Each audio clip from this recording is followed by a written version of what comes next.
Hoy nos vamos a meter de lleno en la crónica de uno de los cataclismos más devastadores que se hayan registrado. Pensemos en un evento que no solo borró ciudades del mapa, sino que redibujó un continente entero y que además sumió a su gente en una oscuridad que se podía hasta sentir. La fuente para este análisis es un texto bastante antiguo, el capítulo 8 de 3 Nefi.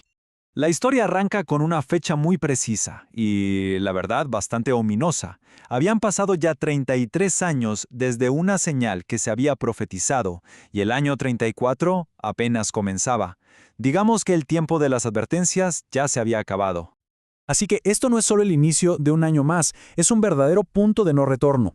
Lo que está por desatarse no es una simple tormenta local, es una fractura total, una transformación del mundo, tal y como lo conocían, que no tendría vuelta atrás.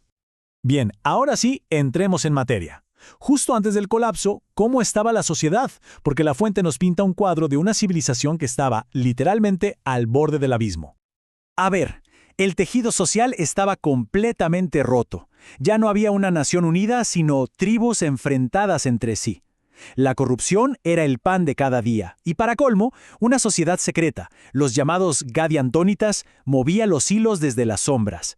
Y lo más peligroso de todo, las advertencias de un juicio inminente habían sido sencillamente ignoradas. Y entonces empieza. Pero ojo, no con un temblor de tierra, sino desde el cielo. La primera fase de esta catástrofe es básicamente una guerra declarada por los elementos. El texto describe una tempestad de una violencia que cuesta trabajo imaginar. Hay que olvidarse de una tormenta de verano. Esto era otra cosa. Estamos hablando de vientos huracanados que lo arrancaban todo, truenos que literalmente hacían temblar el continente entero, y relámpagos, relámpagos sin parar, sin un solo segundo de respiro, solo una luz constante y aterradora. Y aquí la fuente es súper clara. No lo llama una gran tormenta. No. El lenguaje que usa sugiere algo mucho más grave. Un colapso total de las leyes atmosféricas. Un evento que, desafía cualquier explicación meteorológica. Y mientras el cielo ruge, la tierra le responde. La furia de los elementos de arriba es igualada e incluso superada por la convulsión de la tierra que está debajo. Terremotos de una magnitud casi inconcebible sacuden el continente hasta sus cimientos. No son temblores aislados, no. Es la tierra misma la que se está desgarrando. Las montañas se parten, los caminos y carreteras que unían a la civilización de repente ya no están. Y esto es muy interesante, porque la destrucción de las ciudades no fue toda igual. El texto detalla 3 destinos terribles. Algunas ciudades costeras, ¡pum!, se hunden en el mar. Otras son sepultadas por completo cuando las montañas se les vienen encima. Y un tercer grupo es consumido por el fuego. Un fuego que, según el relato, parece que surgió del mismo cataclismo. Entonces, el punto clave es este. Al final de esta fase, el mapa del continente ha sido reescrito a la fuerza. Los lugares que la gente conocía, las rutas comerciales, las grandes ciudades, muchas de ellas simplemente dejaron de existir. Pero el evento que corona esta catástrofe no fue ni el viento ni el terremoto, fue algo mucho más profundo, más aterrador, la ausencia total y absoluta de luz. Esta pregunta suena un poco rara, ¿no? Cualquiera diría que siempre se puede encender una vela, una antorcha, algo. Pero el fenómeno que se describe a continuación desafía por completo esa lógica tan básica. La fuente es muy explícita. No es que hubiera nubes muy densas.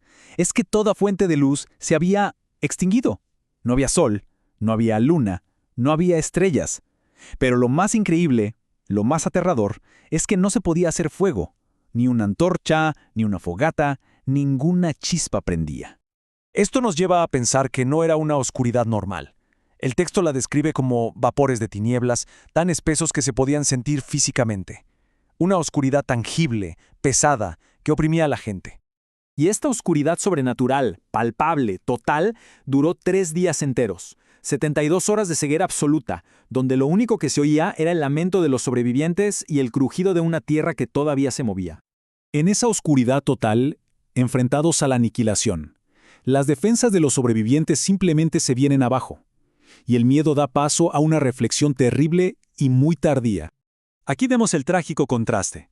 Por un lado, décadas y décadas de advertencias de profetas, como un tal Samuel, que les rogaron que cambiaran.